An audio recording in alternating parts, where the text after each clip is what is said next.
Dans le cadre de notre licence, on doit effectuer un projet culturel de A à Z, donc de son idée première jusqu'à sa conception et sa mise en œuvre.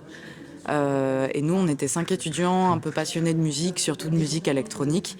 On s'est retrouvés autour de ça. On voulait créer un événement autour de la musique électronique. Et l'idée est très vite venue de vouloir la partager avec des personnes âgées. En fredonnant un petit son dans un micro et en le mettant dans un logiciel comme ça. Les machines qui sont encore utilisées aujourd'hui ont été inventées dans les années 50. Le stéréotype qui est collé à la musique électronique, comme quoi c'est une musique de rave, une musique du gros boom boom, etc., colle un peu à ce genre musical. C'était très très intéressant parce qu'il y avait aussi un échange dans l'autre sens où l'ambiance des balles, tout ça. Enfin, c'était vraiment un échange entre les événements d'avant où on faisait la fête et ceux d'aujourd'hui. Et donc c'était très intéressant.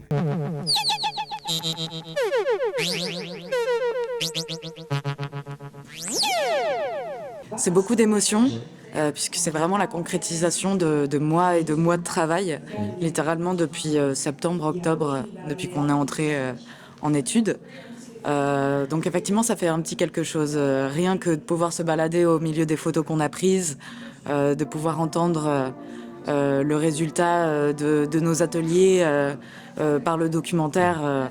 Même si on l'a vécu, le voir de cette façon-là, c'est d'autant plus émouvant. On est un peu bête au départ parce que quand il m'a fait appuyer sur les trucs, j'ai appuyé qu'une main, donc ça ne donnait rien.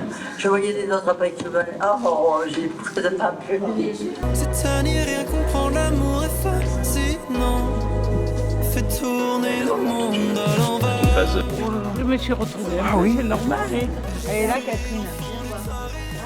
En tout cas, ça les fait bien rire toutes les deux. La notion de lien intergénérationnel, c'était vraiment le cœur du projet. Donc, toutes les photos qui ont été prises sont là pour justement appuyer cette notion. En tout cas, moi, c'est ce que je me suis mise en tête parce qu'il faut savoir que je ne suis pas photographe. C'était la première fois de ma vie que j'avais un appareil photo dans les mains. Donc voilà, je peux remercier peut-être Salomé qui m'a prêté son appareil photo d'ailleurs. Et donc, c'est la première fois de ma vie que j'avais un appareil photo dans les mains. Je ne savais pas du tout ce que j'allais faire ni comment faire. Et du coup, j'étais vraiment en train d'essayer de capter pas forcément des angles de vue ou faire vraiment des trucs artistiques, mais faire des trucs vraiment très directs et compréhensifs. Parce que je m'étais dit, je ne suis pas photographe, ça ne sert à rien d'aller dans l'art, allons dans le concret et dans le réel. Au moment où j'ai vu ce moment se faire, j'étais vraiment dans la précipitation en mode il faut le faire, c'est maintenant.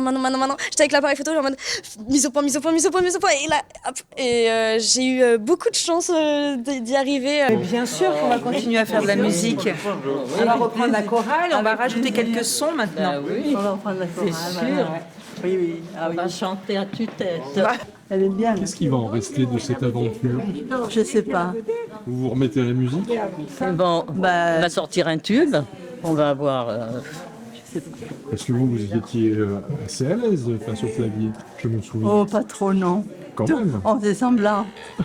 moi j'y allais. Hein. Ouais. Ah oui, Diane, elle y était à fond. Hein. Ah, bien, oui. Mais Moi j'ai joué du piano toute ma vie. Non, c'est pas vrai, j'ai jamais joué.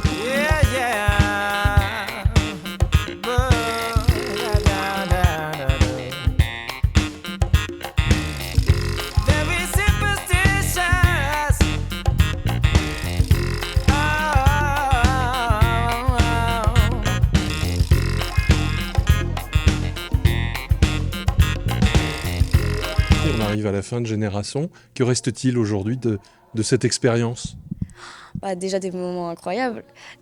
Alors on est encore en train de vivre des moments incroyables, déjà pour commencer, et puis ça va être des super souvenirs, et puis surtout un apprentissage incroyable.